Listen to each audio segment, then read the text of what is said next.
El infarto del miocardio y el accidente cerebrovascular son producto de un infarto que generalmente es causado por la función de un vaso sanguíneo, que generalmente es por una placa ateromatosa y por los trombos de esta causa.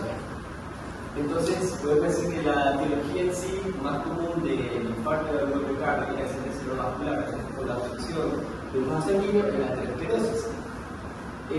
¿Cuáles son los factores de riesgo para el desarrollo de la aterosclerosis? Hiperglicemia crónica, tabaquismo, obesidad e infecciones bacterianas o virales. Esto al final se puede resumir en dos cosas: la difusión endotelial y las partículas de lipoproteína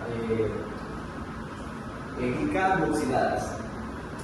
Para esto, pienso que deberíamos conocer cómo es que se dan cómo es que se da esta placa ateromatosa. Entonces, tenemos aquí la pared así, vamos aquí con la sangre circulando, ¿verdad? Entonces, había dicho que esto se resumía en difusión endotelial y las lipoproteínas glicada oxidadas. ¿Por qué la difusión endotelial? ¿A qué causaba todo esto? Un alto estrés oxidativo, como el que se reactiva al oxígeno o inflamación, va a causar cierto daño aquí en el endotelio.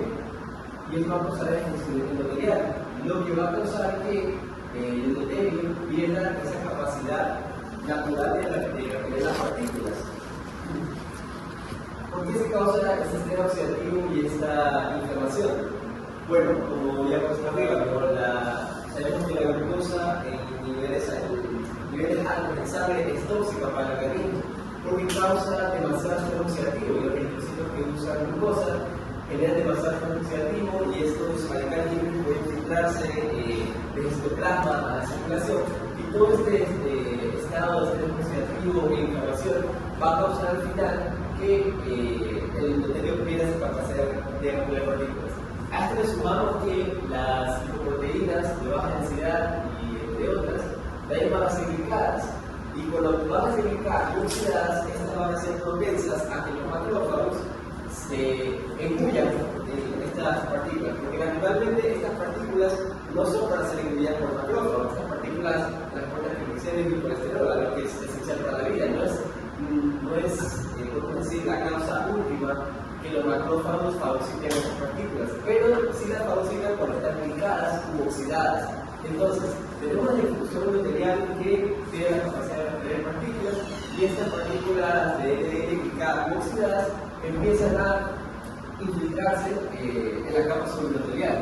Si ya por naturaleza ya hay LDL, que normalmente hace que pase LDL para acá, ya con una LDL glicada oxidada hay una mayor tendencia a que pase. Entonces, estas partículas entran,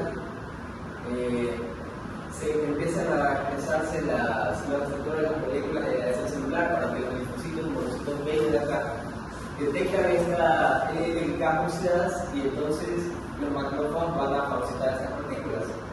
Y aquí es cuando se convierten en las famosas células espumosas. Y la acumulación de estas células espumosas es lo que se denomina como la estría grasa. Después, la capa media, con fibras musculares lisas, se va a diferenciar en miofibroblastos y esto va a mirar para acá, van a secretar colágeno y van a formar esa cúspide fibrosa. Y todo esto es lo que al final va a formar lo que es la placa ateromatosa. Y esto es algo que potencialmente va a ir creciendo. Va a venir más macrófagos, con metanfetinasa van a degradar esto, de encontrar si fagocitando más. De paso, si aún hay eventos de hiperglucemia, va a replicarse más LDL. Este cuadro va a empeorar, va a progresar cada vez más. Y cada vez que los macrófagos hacen la ruptura de la cápsula fibrosa, estamos aún en un estado protoovulatorio. Las cascadas de ovulación van a seguir reactivándose. Y esto hace también la formación de trombos que cobran, que están aquí. Y esto es como una círculo vicioso de cada vez mejorando más hasta que este trombo puede desprenderse, viajar a otro lugar de vaso sanguíneo y destruirse, o aquí mismo obstruirlo suficiente para que ya no pase el flujo sanguíneo y producir isquemia y luego hacia infarto. Entonces, ¿cuáles son las manifestaciones un infarto, primero de miocardio. Bueno, primero tenemos la sintomatología clásica, que es la angina de pecho, el dolor que se va hasta la parte medial de la extremidad superior izquierda, dolor en el cuello, en la mandíbula. Otros síntomas clásicos, no clásicos, sino no tan comunes, son las náuseas o el mareo. Y con exámenes complementarios en el cual se pueda evidenciar que hay un infarto de miocardio, puede ser el electrocardiograma, como ya lo mencionó la doctora, las alteraciones o no alteraciones del instrumento ST, también con exámenes séricos de troponina. Y en el caso de un infarto cerebral, esto va a depender bastante de cuál es la arteria que está infartando, ya que conocemos ya que dependiendo de qué arteria es la que se infarte, va a ser la zona del cerebro que se va a infartar y vamos a perder ciertas funciones. Pero para las primeras perdemos funciones motoras y sensitivas, ya sea una hemiplegia, una ataxia o pérdida de la sensación de tal parte del cuerpo, eso dependiendo de la zona, ¿no?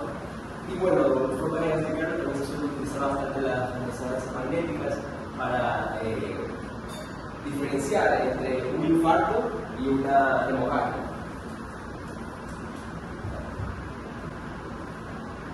Ahora, ¿cuál es el tratamiento? Bueno, en primera instancia, la prioridad es restaurar el flujo sanguíneo, porque entre menos tiempo haya el tejido infartado sin esa perfusión de oxígeno, hay más probabilidad de que la persona salga viva, porque si no, el tejido se necrosa y podemos llegar a salvar a la persona, pero puede que el tejido, el miocardio se necrose y eso después se fibrosa y el corazón ya no pueda contraerse adecuadamente, porque tiene una parte del músculo que ya no está actuando junto a los demás. Entonces esto puede dar después a problemas más adelante como arritmias, fibrilaciones. Entonces lo primero es la prioridad de la reposición sanguínea y es la prioridad. Y también hay que, la literatura nos dice que también es importante cómo damos esta reposición sanguínea, porque puede haber una repercusión no deseada si la repercusión sanguínea es muy brusca. Una de las maneras de hacer esto es a través de un cateterismo con balón, en el cual de manera intravenosa se llega hacia la arteria y simplemente se dilata la arteria para que en ese momento el flujo continúe. Otro es el stent, que así mismo por un cateterismo, con una malla se mantiene la arteria pues dilatada, ¿no? Otros tratamientos farmacológicos, tenemos fármacos trombólíticos que buscan utilizar, destruir el trombo, o si el coágulo es demasiado grande, extraerlo manualmente.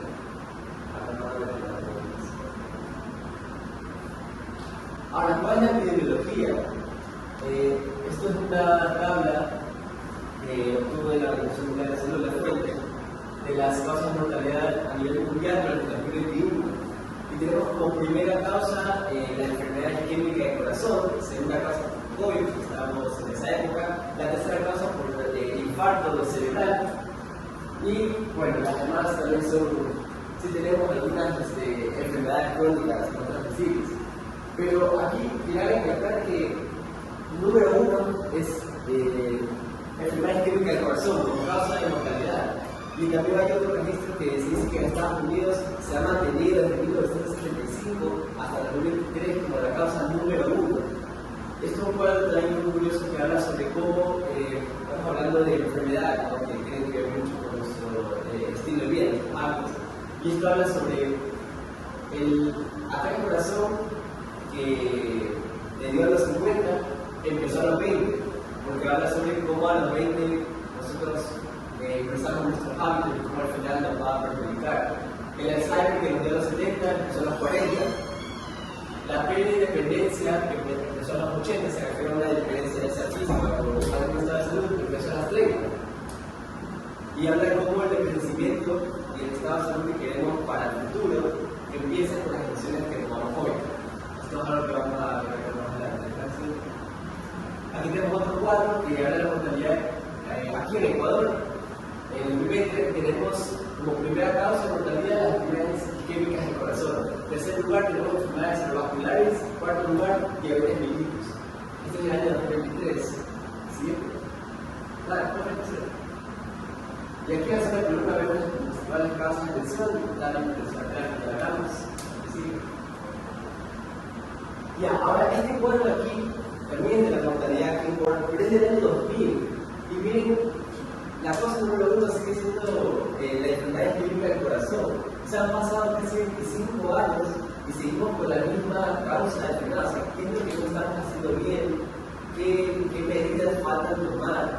Porque esto sigue y también está en el infarto cerebral aquí. Sigue.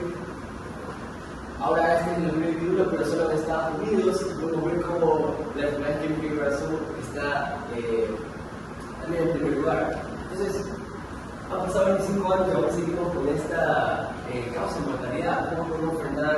¿Qué medidas podemos tomar? Porque ha pasado tanto tiempo y tenemos que aún lo mantenemos como primera causa. ¿Sí? Ok, ahora vamos con los factores de riesgo.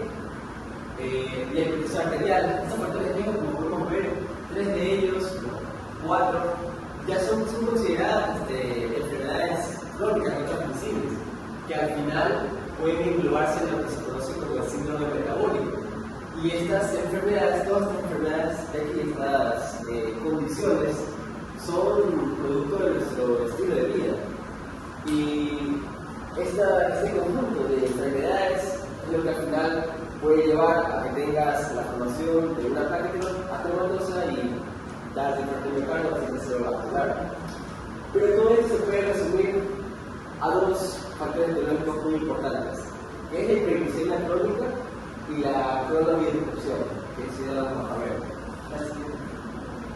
Ahora, con estos factores de riesgo controlando, se busca, controlando los factores de riesgo, se busca mantener los pesos corporales saludables, evitar el sedentarismo, que la actividad física es importante, mantener los niveles adecuados de colesterol, triglicéridos, prevenir el control de diabetes tipo 2, reducir el consumo de productos que tienen demasiada sal, evitar el tabaquismo, evitar el consumo de alcohol y realizar chequeos periódicos.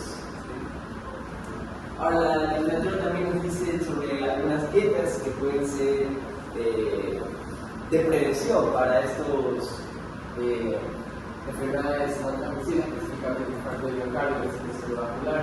La dieta mediterránea, que consiste igual en el consumo de frutas, vegetales, granos, pescados, algunos lácteos y bajo el consumo de productos limitados. La dieta DASH también, que también promueve, tratan el consumo alto de frutas, de granos, aceite de olivas, vinos rojos, comidas bajas en grasas y de productos animales también limitablemente. Y otra dieta es la dieta basada en plantas. Y esta se la recomendó porque se vio que las personas que tenían esta dieta bajaban los niveles de lipoproteínas LDL, pero no solo bajan estos niveles, sino también bajan el HDL y bueno, obviamente también el colesterol circulante. Entonces también para dudar si esta dieta no es adecuada, porque también hay que considerar los suplementos que habría que administrarse por la falta de hierro, por la vitamina B12.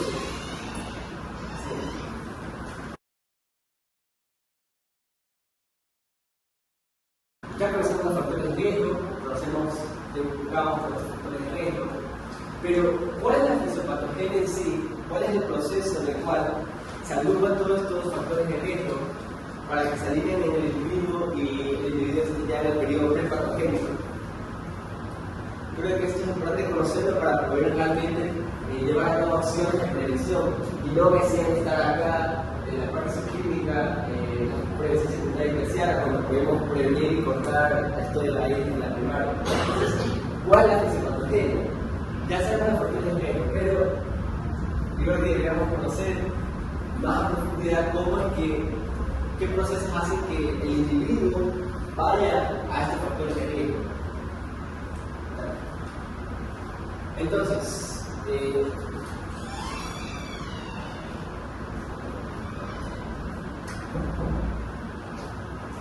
yo anterior había recibido que se quería hablar de la hiperglicemia crónica y la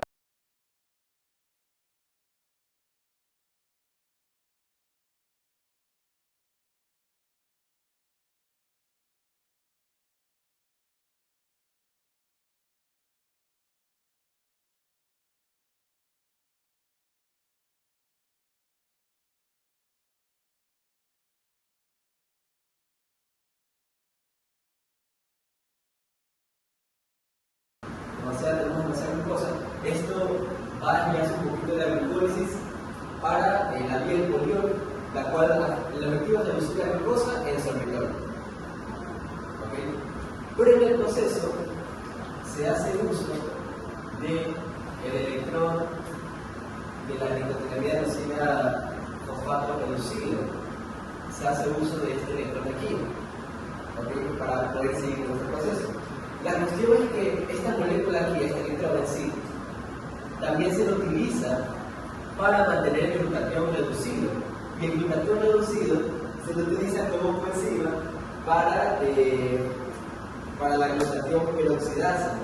Y la glutatión peroxidasa lo que hace es desactivar radicales libres.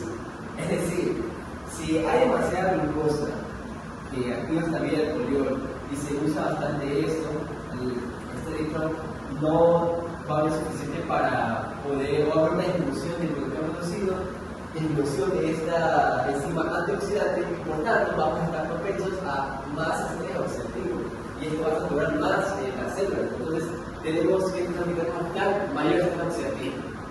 Entonces esto es un resumen de lo que puede causar la hipertensión crónica y cómo esto al final lleva al factor de efecto. Hipertensión arterial, otra cosa, la síntesis de óxido nítrico también necesita de esto. Entonces también estamos compitiendo, también se está compitiendo por esto. O sea, y el óxido nítrico es un vasodilatador. Sin esto va a haber vasoconstricción, no va a haber la adecuada relajación de bacterias. ¿Y cómo se produce eso de una manera crónica? Hipertensión, ya lo vimos. Entonces, factor de riesgo, cómo esto puede llegar a la hipertensión arterial, lleva 10 minutos, obviamente demasiada glucosa, que puede llevar hasta una resistencia de insulina, hablando de diabetes tipo 2, la dislipidemia que ya vamos a ver, y la obesidad, bueno, como vamos cada vez acumulando el tejido graso, subcutáneo y visceral. Ya, ahora, ¿qué pasa con las lipoproteínas? ¿Qué son las lipoproteínas en sí? Las lipoproteínas son partículas que están hechas de colesterol, fosfolípidos y algunas proteínas que se las conocen como apolipoproteínas. ¿Y cuál es su función? Transportar triglicéridos y colesterol. Triglicéridos, porque son el triglicérido para después usarlo como combustible, y el colesterol para la síntesis de hormonas, para mantener las células con una buena señalización, para mantener la membrana fluida, para la síntesis también de vitamina D, la mielinización también del sistema nervioso.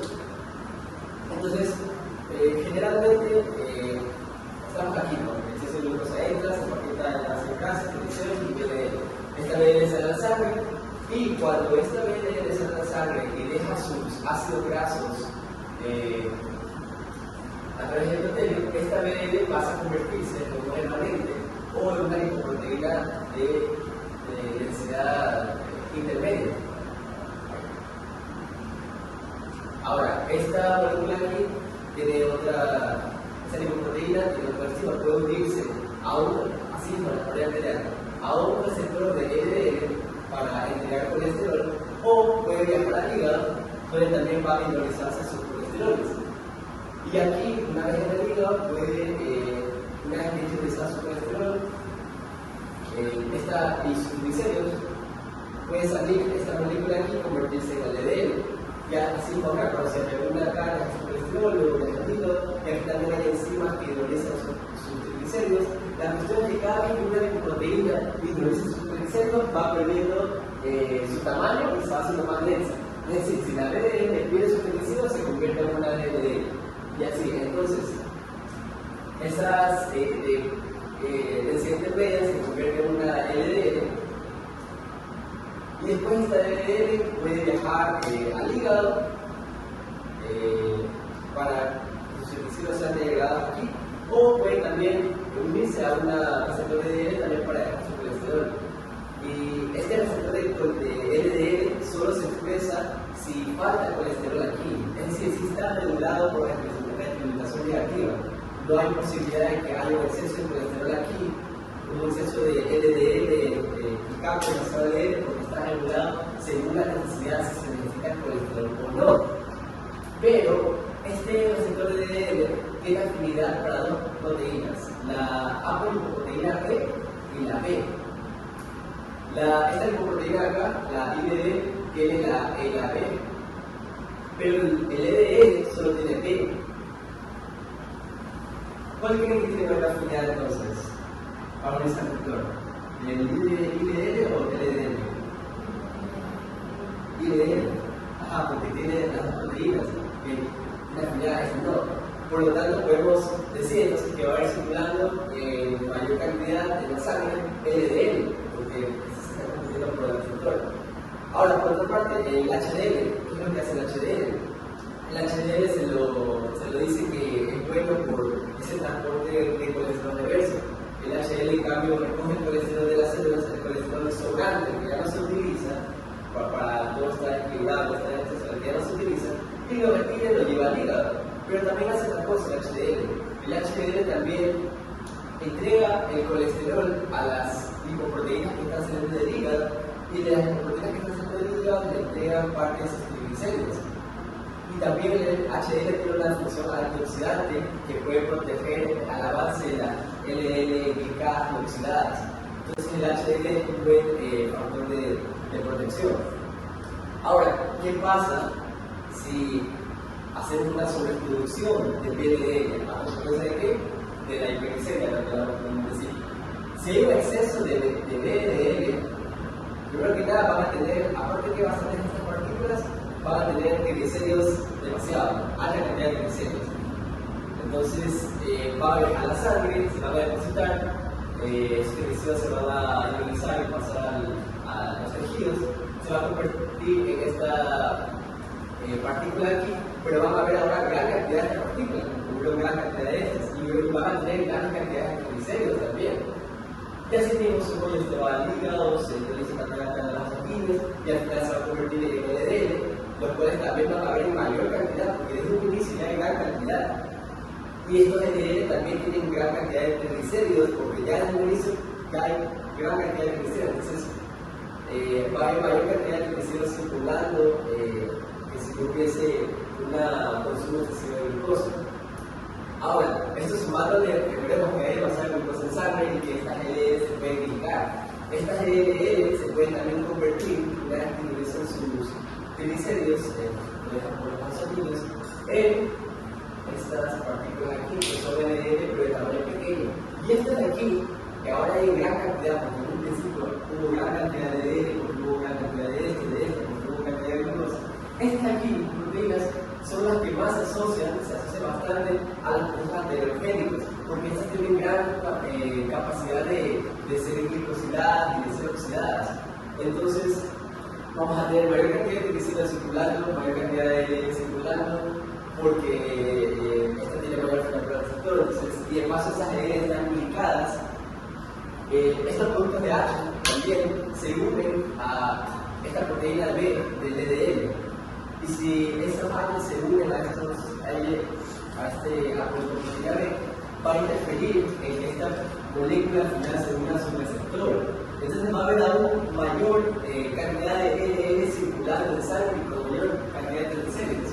Y bueno, eso también. Ya tenemos un gráfico. Ahí están los factores de riesgo al final de cómo llegamos a la dislipidemia, todo por la hiperglucemia. Ahora ya conocemos los procesos de cómo es que todo esto lleva hacia los factores de riesgo, que la persona lleva a los factores de riesgo. Pero ahora, ¿qué acciones hacen que la persona tenga estos hábitos o estos procesos para que al final vaya hacia los factores de riesgo? O sea, ¿qué es lo que ¿qué es lo que regula nuestras acciones? ¿Qué es lo que hace que las personas tengan esos hábitos o esas acciones? Yo creo que como estudiantes de medicina deberíamos también conocer no simplemente los factores de riesgo y la prevención y decirle simplemente al individuo ten un buen hábito, cambia tu estilo de vida, ¿no? Tenemos que conocer en realidad cómo influye, cómo es nuestro estilo de vida, cómo se forman nuestros hábitos, qué es lo que regula nuestras acciones. Y son dos cosas principalmente, dos cosas que vimos en el ciclo pasado.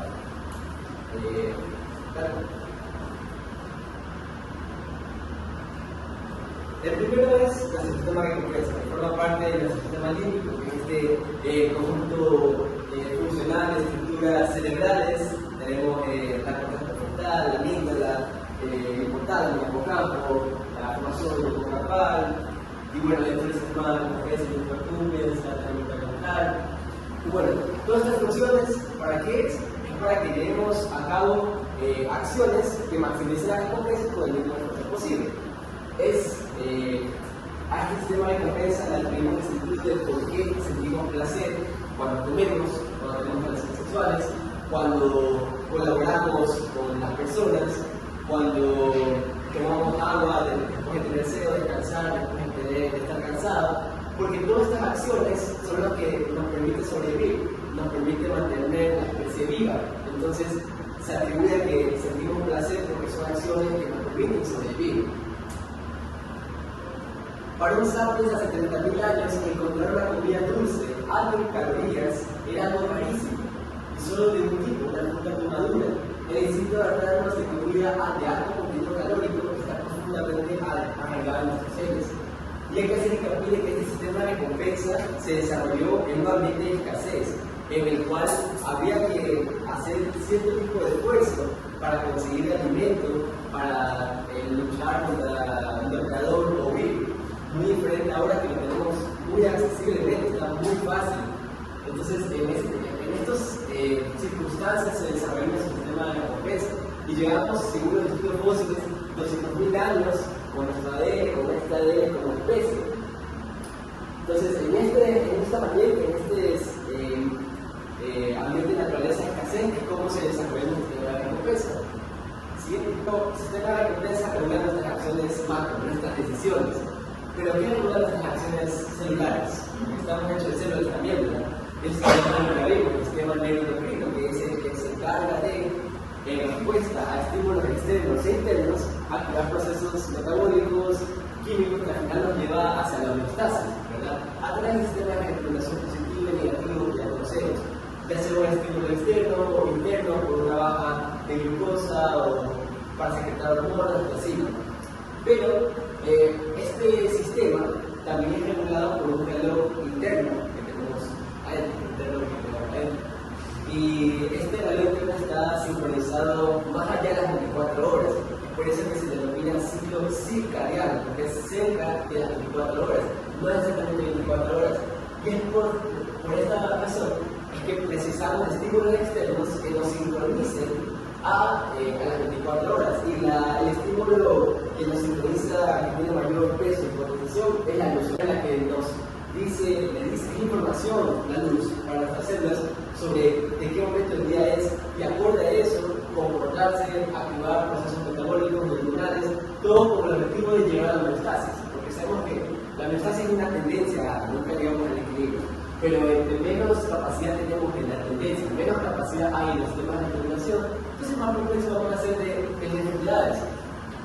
Entonces, estas son las dos formas en las que se regulan estas acciones: el sistema de recompensa y el sistema neuroendocrino, todo para llegar hacia la homeostasis.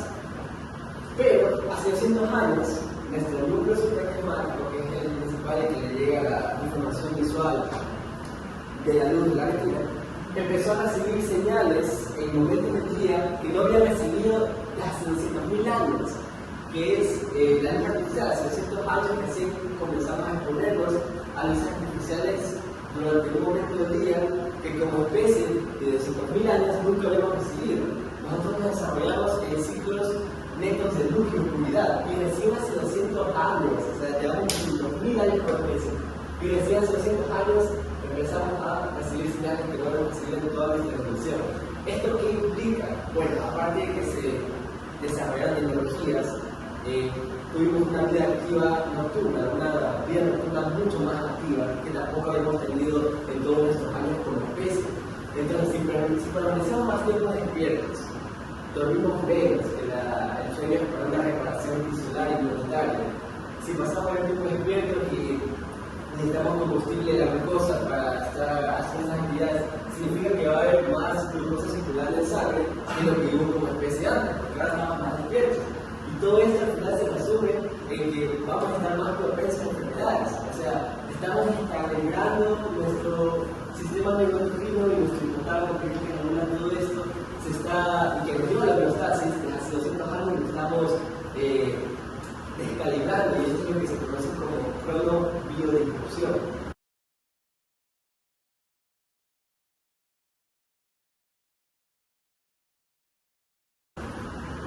Entonces, el sistema límbico, perdón, el sistema de recompensa y el sistema neuroendocrino, que son los que regulan estas acciones, podemos dar cuenta que estos dos sistemas se desarrollaron en un ambiente en el cual ya no vivimos. El sistema de recompensa es un ambiente de escasez, el sistema neuroendocrino es un ambiente donde vivíamos en luz, oscuridad. Ya no vivimos solo en esos ambientes, porque ahora en la noche también estamos expuestos a luces. ¿Y esto a qué nos lleva? Siempre. Con los avances de la tecnología y de la ciencia, hemos tenido abundancia, hemos satisfecho nuestras necesidades, pero hemos hasta creado necesidades de más.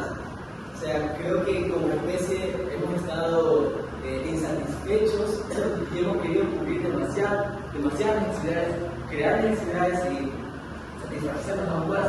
Y esto nos lleva a la mala gestión de la abundancia, que creo que es lo principal que nos está afectando. Como dice la frase de arriba, la ciencia ha obtenido más información, más conocimiento, mucho más rápido que la sociedad ha obtenido sabiduría. Y esto se traduce porque no hemos podido gestionar de manera adecuada la abundancia que hemos adquirido. Y todo esto, que ya vimos, cómo nos lleva a la factura de efecto que hablamos en un principio. O sea, cómo todo se resume y caemos en esto, que es el tema principal de esta posición. Y esto es porque, bueno, sí, nuestro estilo de vida, pero nuestro estilo de vida incluye que hemos normalizado patrones de conducta que nos están enfermando.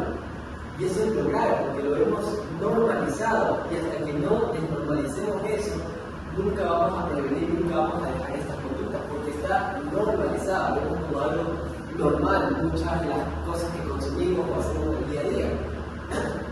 Y bueno, no es nuestra culpa, porque nacimos en esta época y heredamos el estilo de vida, pero ese estilo de vida no va acorde a nuestra biología, porque lo que regula nuestras acciones se desarrolló en un sistema, en un ambiente, en un estilo de vida que ya no tenemos que cambiar.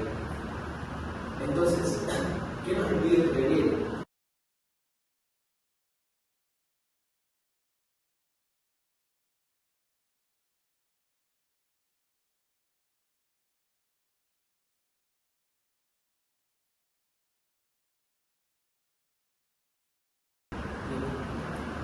Bien, esta es una foto que encontré en una farmacia, no voy a decir qué farmacia es, pero está en la Francisco de Llanta, al lado de la farmacia de Francisco de Llanta.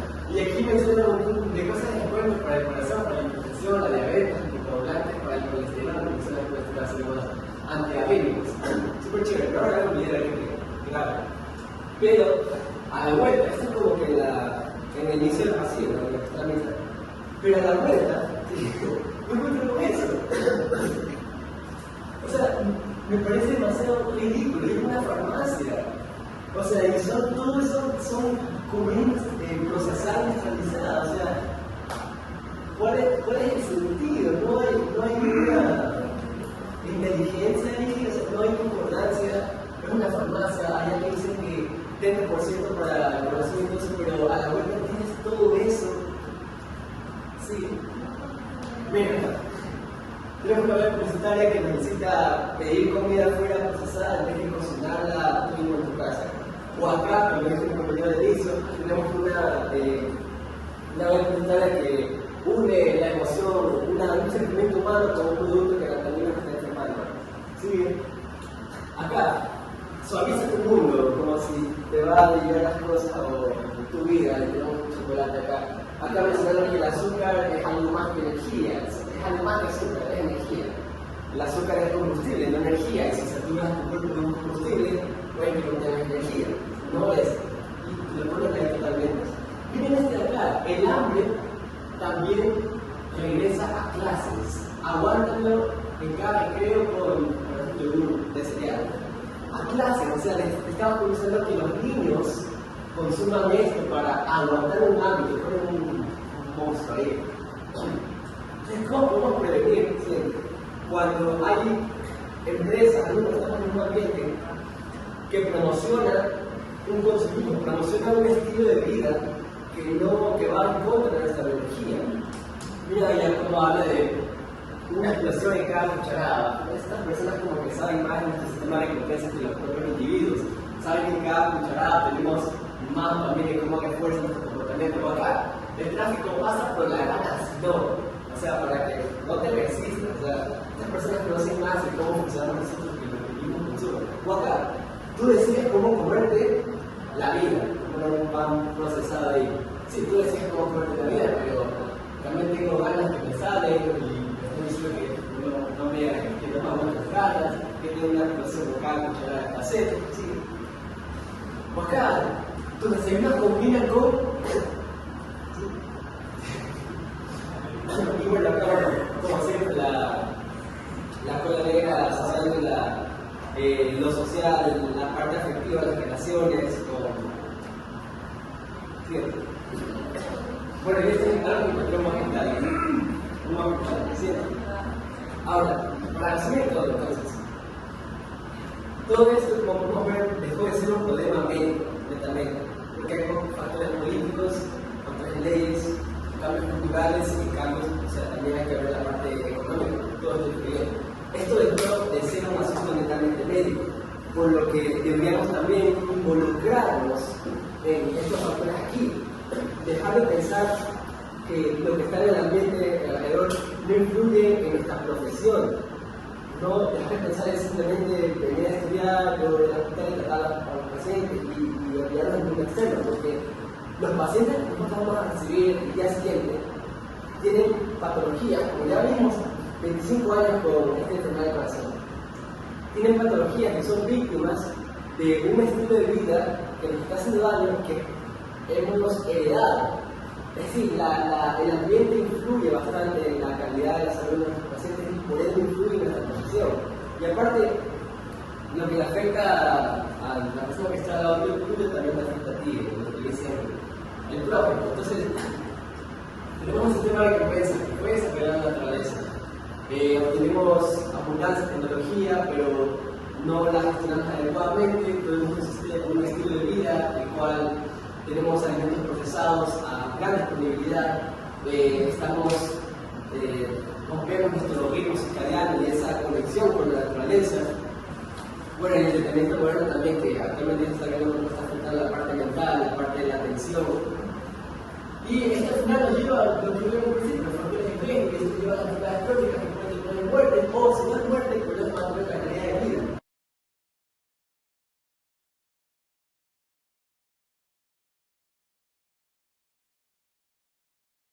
Y todo lo que hemos aprendido hasta ahora, lo que hemos estado viendo, ha sido un enfoque de aquí. O sea, la intervención médica, lo que estamos estudiando, es a partir de aquí, de tratar a pacientes y a personas para que mantener como cuidado paliativo, pero podemos cortar todo esto desde acá. O sea, hablo entonces porque estamos en medicina preventiva.